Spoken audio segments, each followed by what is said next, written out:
Yo, so today guys, we're going to be doing some more work on the EK today. What we're going to be doing is we're going to be installing a GFB electronic boost controller.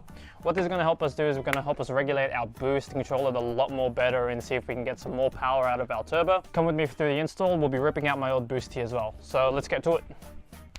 So what we'll do first is we'll remove my old boost tee. I'm not going to fully remove it, I'm going to sort of just keep it there, but I'm just going to take out the lines just so we can rerun them. Biggest reason why I'm going to be keeping my lines is that if I don't complete this install today, I still have the boost tee there, so I can still, I can still drive the car around if need be. So it takes me 2 seconds to reconnect the boost line. Hope you guys like this camera angle. Looks freaking sick in my opinion. Looks absolutely banger in my opinion. All right. Okay, so what I'm doing now is I'm running the boost lines for the max solenoid. I'm following off the instructions here that help me run it with the external wastegate that I have on. So you can't see it past the filter, but I've got it behind it directly to the boost source, and it's coming straight up to here to the T. And then this is going to be running back to the solenoid, which I haven't connected, and then this will run back to the top part of the external wastegate. And then I will be connecting this hose to this one here. This one will just be a short U that I've got to make. But yeah, just gonna quickly do a time lapse for that one.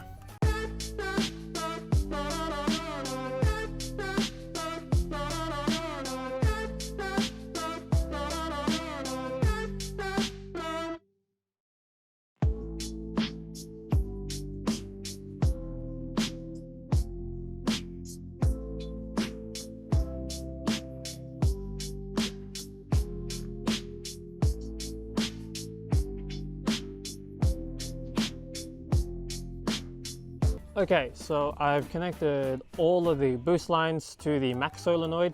It looks a bit jank, but I've tried to make it look as clean as possible. Now we need to run this max solenoid connection back into the cabin, and we need to do some wiring from there. Welcome back to the interior of the car. What I'm going to be putting it on the right side of the steering wheel. I'm going to be putting it under my boost gauge. I'll show you guys in a quick minute. So I've got to run this. So I've got to run this entire cable through the firewall back into that max solenoid and back up here. So I'm going to quickly do that now, and hopefully you guys can get a cool shot of me doing it.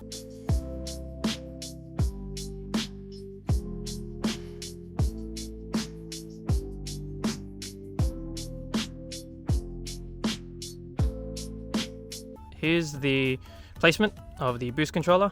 What I'm going to be doing is I'm going to be placing it on the right hand side. I'm going to just double-sided tape here right next to the dimmer switch and the boost gauge.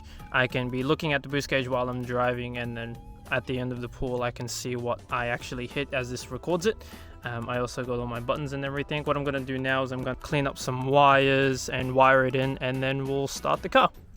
Okay, so it's all wired up, it's all ready to go. Everything has been double-sided taped and it's been set up ready to go.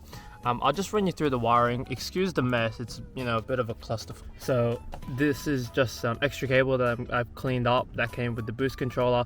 How I wired it up was I put a fuse tap into the fuse box and connected it and just wired it straight to the power. So I didn't have to tap into anything. All I did have to do was load this up with some fuses and chuck it into the box, and then just run it up my steering column. Just run it up through here and out through here. And then I've just put the ground through there as well. I'll just show you the ground connection. So you can see I've got the ground here just attached to the chassis. I've sanded it down a bit so it's got a clear ground, and I've ran it all the way through into the firewall with the max solenoid cable that goes in over there. What we're going to do now is we're going to start up the car and make sure everything works, and we're going to do the initial setup. Okay, this requires just a general 1-2 type of deal, just calibrating it and everything like that. I'll try and cover it in this video, but I'm not too good at explaining it. I'm just running it off the same GFB setup video they have. But other than that, we'll try to do some pulls and we'll try to see if we can get it working. All right, so we'll turn it on, and I should hold, I'll turn it on to reds. Should see the GFB, hold preset, and this should recalibrate it. Calibrate, okay, and zeroed, perfect. All right, so that's the calibration set. What we'll do now is we'll just set the overboost. So as you can see, my overboost is set to 12.4. I'll probably set the overboost to maybe 12 psi. Yeah, 12 psi. Hold settings, okay.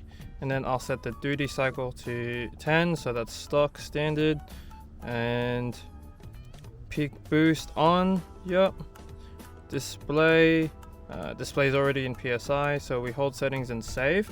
Okay, perfect, that's all calibrated and ready to go. Now we can start the car. I'm getting my vacuum and everything, it's all working all okay. So what I'll do now is I'll set up the camera and then we'll do some pulls. So what we're going to do now is we're just going to test out the boost controller. Looks like it's working all okay. It looks like it's reading vacuum just fine. It looks like it's reading next to the boost gauge, or the secondary boost gauge that I have. Looks like it's going up and down as per normal, which is awesome. Looks like everything's working perfectly. What I'm going to do now is I'm just going to do a couple of pulls and see where I can read and see how it works. So I'm not going to completely calibrate this. I'm just going to try and run it at 10% duty cycle. That's probably already 8 pounds of boost as it is, which is completely fine because I have to organize a retune for this thing because we're going to be installing some bigger injectors and doing some more work to it. So for now, I'm going to leave it the same. 8 pounds is fine, but what I will do is I'll just do some test pulls just to see if it all works. So let's do a couple of pulls. Perfect.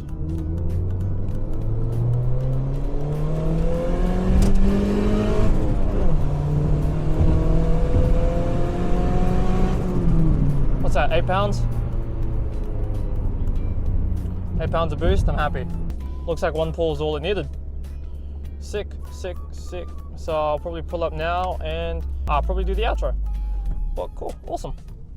It's getting super hot in here because I don't have air conditioning anymore because of the turbo. So awesome. That's been the install of the GFB electronic boost controller. Hope you guys really enjoyed the install. The install was super simple. Just tedious, that's the word I'm looking for. It's just tedious, but as you can see, it's running 8 pounds perfectly. It's running it fine. That's what I want. When I go for the retune, of course, what I can do is we can up the boost, we can up the gain, up the sensitivity, and hopefully make some more power. But I've put this in now just so I can, if I need be, control it, turn it down a little bit to have a bit more control over it rather than the boost T that I had in the first place. But yeah, I'm gonna cap it off there, guys. Thank you guys for staying around for the whole entire video. If you guys got here, you guys are awesome. I really appreciate you all. Hopefully I can bring you guys some more videos in the future. Next up, hopefully we're gonna do a full exhaust on this and we can make it sound a lot more better. But other than that, most of the turbo mods are done. So it's gonna be all power from here on. So injectors, exhaust, and then a retune. And then we'll see where we go from there. Hopefully I can do some pulls and hopefully I can get it to, hopefully I can bring this roll racing. But yeah, thanks for guys staying around. Hope you guys liked the video. Like and subscribe, and I will see you guys in the next one. Peace.